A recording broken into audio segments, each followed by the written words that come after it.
money. Yeah. Then there are some new projections out today that say Oregon's 4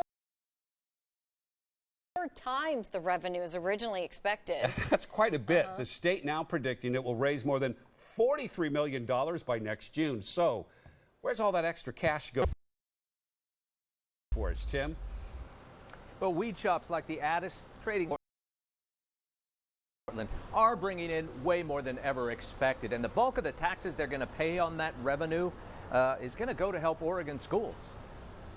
Yeah, and you look at it, smell it. Wow. When pot sales started being taxed in January, the Oregon Liquor Control Commission projected revenue of just under $11 million through June of next year.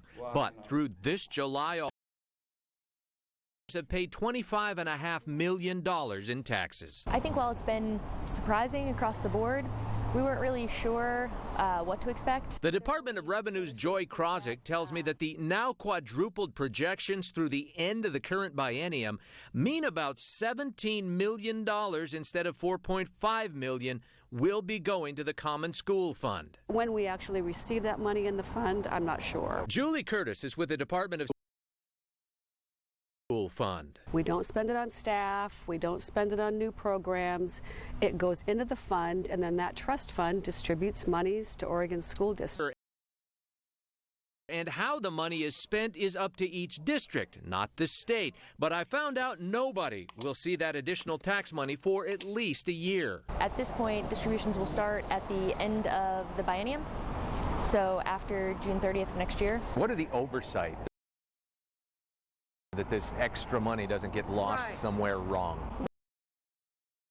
The State Land Board oversees the Common School Fund, and that's the governor, the Secretary of State, and the State Treasurer. We crunched the numbers, and the robust sales and resulting tax also mean an extra $6.7 million for mental health and drug services, an extra $5 million for state police, and an extra $3 million each for city and county law enforcement. We knew that it would be difficult to really spot on,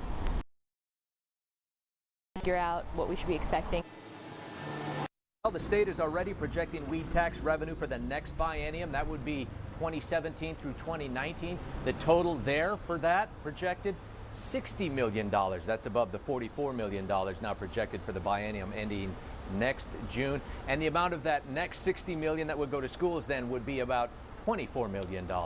Live in Southeast Portland, Tim Becker, KOIN 6 News. Yeah, money that I'm